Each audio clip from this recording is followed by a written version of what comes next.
اعوذ باللہ من الشیطان الرجیم، پناہ مانگتا ہوں میں اللہ کی شیطان مردود کے شر سے۔ یا ایہا الناس کلوا مما فی الارض حلالا طیبا ولا تتبعوا خطوات الشیطان انہ لکم عدو مبین۔ اے لوگو، زمین میں جو حلال اور پاکیزہ چیزیں ہیں انہیں کھاؤ اور شیطان کے نقش قدم پر نہ چلو، وہ تمہارا کھلا دشمن ہے۔ حاشیہ نمبر 157۔ اللہ تعالیٰ نے انسان کو حلال و طیب رزق عطا فرمایا، اور یہ اس کا فضل و کرم ہے کہ حلال و طیب اشیاء لذت و ذائقے کے ساتھ صحت بخش غذائیت کی بھی حامل ہوتی ہیں، جبکہ حرام چیزیں نہ صرف مضر صحت بلکہ اخلاق و کردار کی خرابی کا باعث ہوتی ہیں۔ ہمارے خالق و مالک سے زیادہ اشیاء کے خواص اور انسانی ضروریات کا علم بھلا کس کو ہو سکتا ہے؟ ہمیں اللہ تعالیٰ کی اس نعمت کی قدر کرنا چاہیے۔ اس کا تقاضا یہ ہے کہ ان نعمتوں کو کھائیں پئیں اور اپنے رب کی شکر گزاری کریں۔ یہ بڑی ہی نادانی اور اللہ کی نعمتوں کی ناقدری ہے کہ شیطان کے فریب میں آ کر انسان حرام و حلال اور طیب و خبیث کی پرواہ نہ کرے۔ اللہ تعالیٰ نے جس چیز کو حرام قرار دیا ہے انسانیت کے لیے اس میں دینی اور اخلاقی نقصان ہے۔ انسانوں کو ان حرام اشیاء کی طرف راغب کر کے شیطان انہیں نہ صرف اللہ کے نافرمان بلکہ بے حیا بھی بنا دیتا ہے۔ چنانچہ آج بھی جہاں حلال و حرام کا کوئی خیال نہیں رکھا جاتا وہاں برائی اور بے حیائی بھی عروج پر ہے۔ آج کے نام نیاد مہذب اور ترقی یافتہ معاشرے اس کی روشن مثال ہیں۔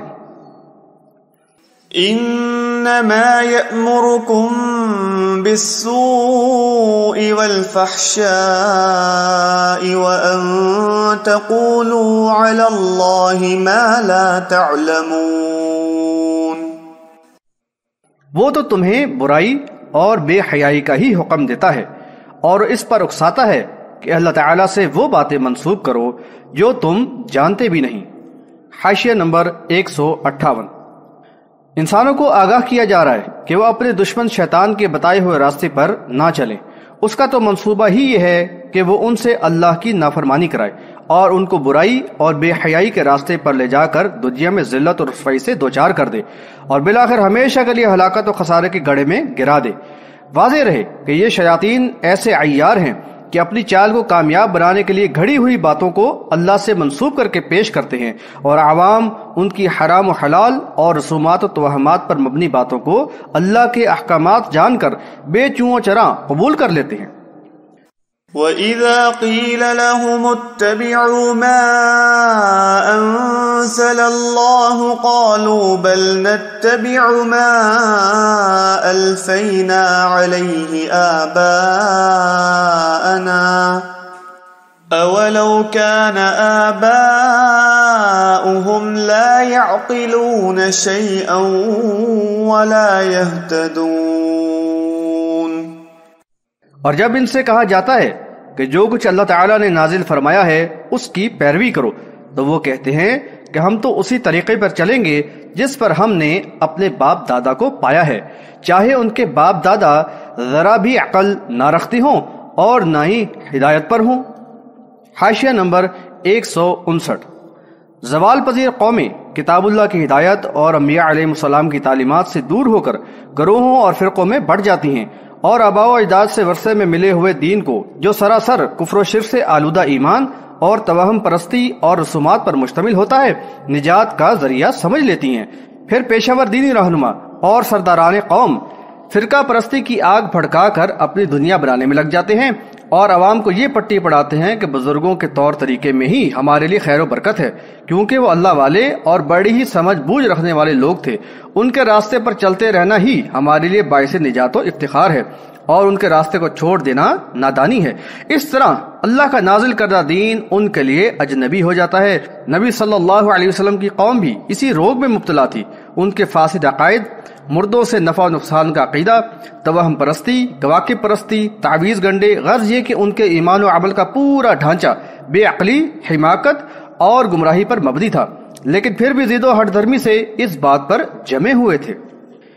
وَمَثَلُ الَّذِينَ كَفَرُوا كَمَثَلِ الَّذِي يَنْعِقُ بِمَا لَا يَسْمَعُ إِلَّا دُعَاءً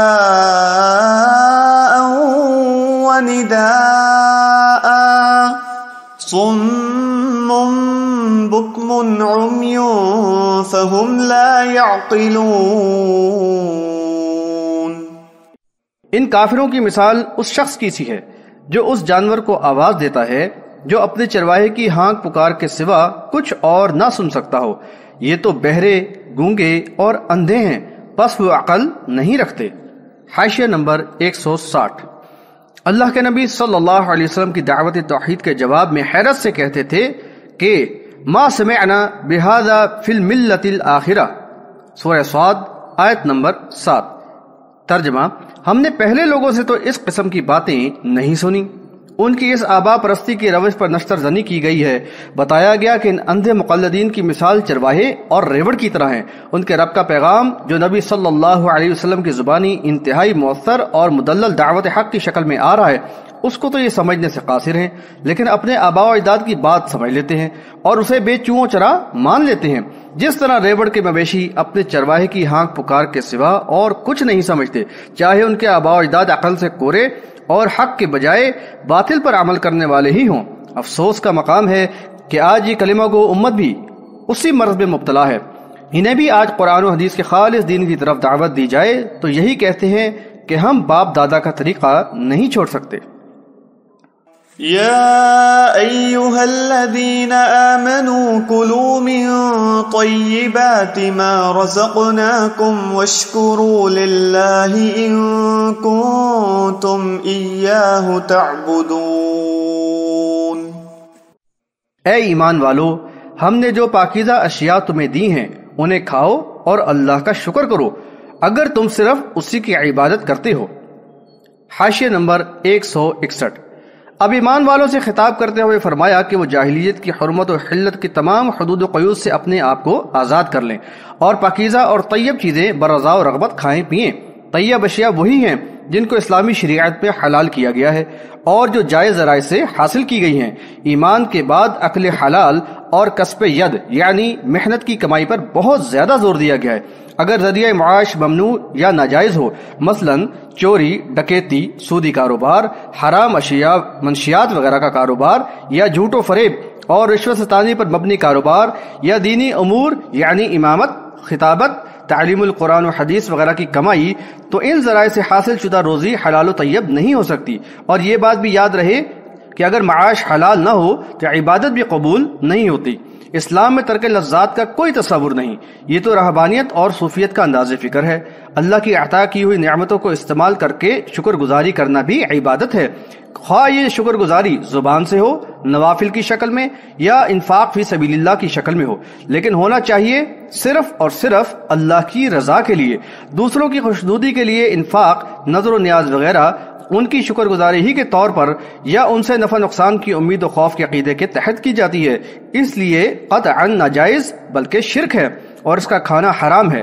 جیسا کہ اگلی آیت میں بتایا گیا، اس آیت میں اس بات پر زور دیا گیا ہے کہ شکر گزاری اللہ ہی کی کرو اگر تم اسی کی عبادت کرتے ہو، یعنی اگر تمہارا دعویٰ ہے کہ تم خالص اللہ کی بندگی کرتے ہو تو پھر شکر گزاری بھی صرف اللہ ہی کی کرو۔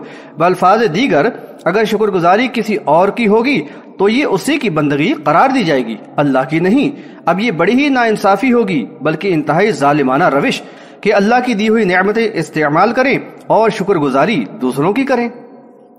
انما حرم عليكم الميتة والدم ولحم الخنزير وما أهل به لغير الله فمن اضطر غير باغ ولا عاد فلا إثم عليه ان اللہ غفور رحیم۔ اس نے حرام کیا تم پر مردار، بہتا ہوا خون، سور کا گوشت اور ہر وہ چیز جو غیر اللہ سے منسوب کر دی گئی ہو، البتہ جو شخص محض مجبوری میں، بغاوت اور نافرمانی میں نہیں، اس میں سے کچھ کھا لے تو اس پر کوئی گناہ نہیں۔ یقیناً اللہ تعالیٰ بہت ہی معاف کرنے والا اور رحم فرمانے والا ہے۔ حاشیہ نمبر 162۔ یہاں 4 چیزوں کی حرمت کا ذکر ہے۔ مردار، وہ جانور جو بغیر ذبح کیے مر جائے۔ خون یعنی بہتا ہوا خون، جیسا کہ سورۃ الانعام آیت نمبر 145 میں اس کی وضاحت کر دی گئی ہے۔ سور کا گوشت اور ہر وہ چیز جو اللہ کے سوا کسی اور سے منسوب کر دی جائے۔ اہلا فعل ماضی مجہول کا صیغہ ہے اور اس کے معنی ہے کسی کا نام پکار کر کسی چیز کو اس سے منسوب کر دینا۔ جس طرح اللہ کے علاوہ کسی اور کے نام کا ذبح کیا ہوا جانور حرام ہے، اسی طرح غیر اللہ سے منسوب کی ہوئی دیگر اشیاء بھی حرام ہے، چاہے کھانا، کپڑا ہو یا کوئی اور استعمال کی چیز۔ لوگ شیطان کے بہکاوے میں آ کر بڑی شخصیات اور بزرگان دین سے منسوب کر کے مخصوص دنوں میں خصوصی کھانوں، سبیلوں اور لنگر وغیرہ کا جو اہتمام کرتے ہیں، جن میں مساکین کو بھی بلایا جاتا ہے اور دوست احباب اور اقربا کو بھی دعوت دی جاتی ہے، یہ سب ان ہستیوں سے محبت و عقیدت میں غلو کے ساتھ جذبہ شکر گزاری کے تحت ہی کیا جاتا ہے، اور یہ ان ہستیوں کی عبادت ہی کا ایک انداز ہے جس کی پچھلی آیت میں وضاحت کی گئی۔ ظاہر ہے کہ یہ تمام افعال مشرکانہ ہیں، ایسے کھانے حلال و طیب نہیں، چنانچہ ان کا کھانا حرام کر دیا گیا ہے۔ یہاں یہ وضاحت ضروری ہے کہ انما کہہ کر صرف 4 چیزوں کی حرمت کا جو ذکر کیا گیا ہے، اس سے یہ مراد ہرگز نہیں کہ اس کے علاوہ اور کچھ حرام ہے ہی نہیں۔ یہ تو محض اس پس منظر میں ہے کہ مشرکین اپنے علماء اور پیروں کے کہنے سے حلال جانوروں کو بھی حرام کر لیا کرتے تھے۔ اس کا سد باب کرتے ہوئے کہا گیا کہ صرف یہ حرام ہے۔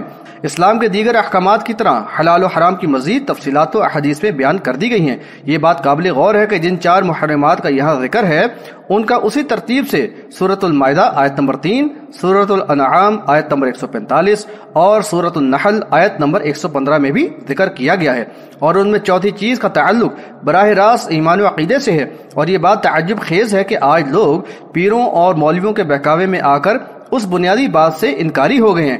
چنانچہ کہیں اللہ کا دیا ہوا رزق عبد القادر جیلانی سے منسوب کر کے کوئی 11ویں کرتا ہے، تو کوئی اللہ کے نبی صلی اللہ علیہ وسلم سے منسوب کر کے 12ویں کرتا ہے۔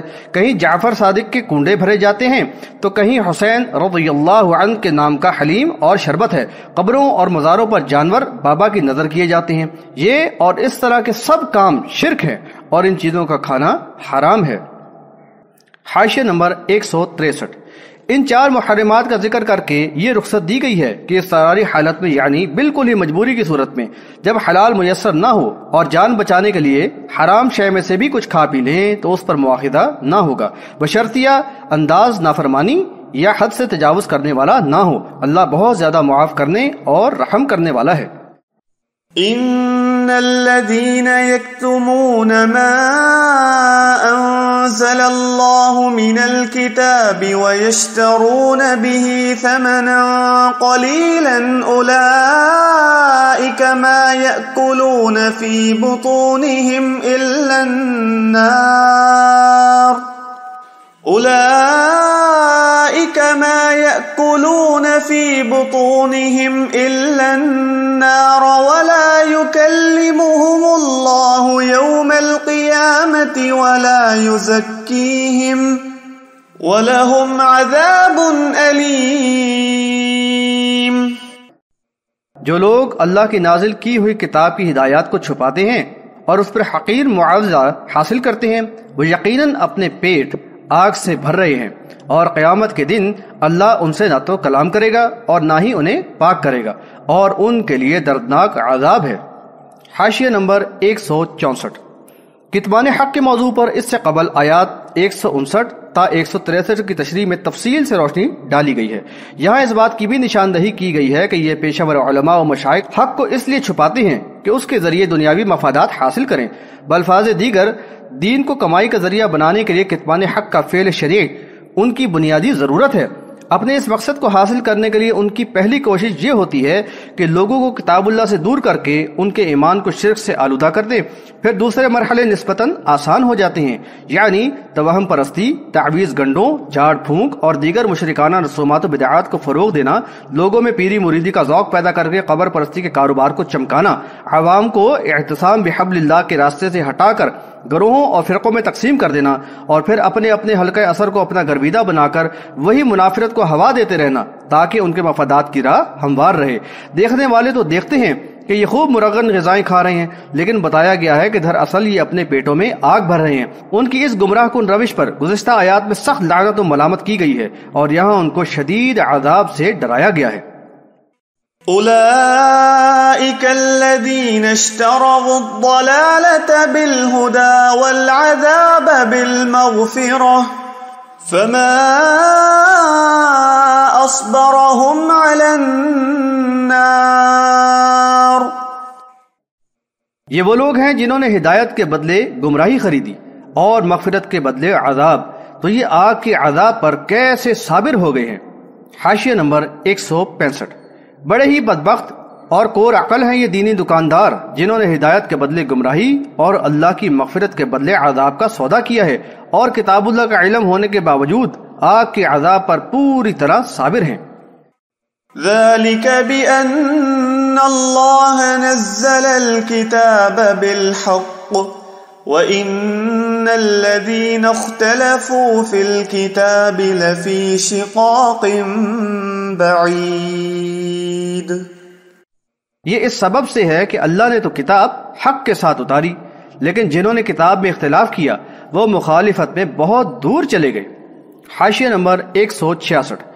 اللہ تعالیٰ نے انسانوں کی ہدایت کے لیے دین حق کے ساتھ اپنی سچی کتاب کو نازل فرمایا جو ہر قسم کی شک و شبہ سے بالاتر اور اختلافات سے پاک تھی، لیکن ان پیشہ ور مفاد پرستوں نے شیطان کے فریب پر شکار ہو کر آخرت پر دنیا کو ترجیح دی اور پھر جانتے بوجھتے کتاب اللہ میں اختلافات پیدا کر کے تفرقہ پردازی میں آگے ہی بڑھتے چلے گئے.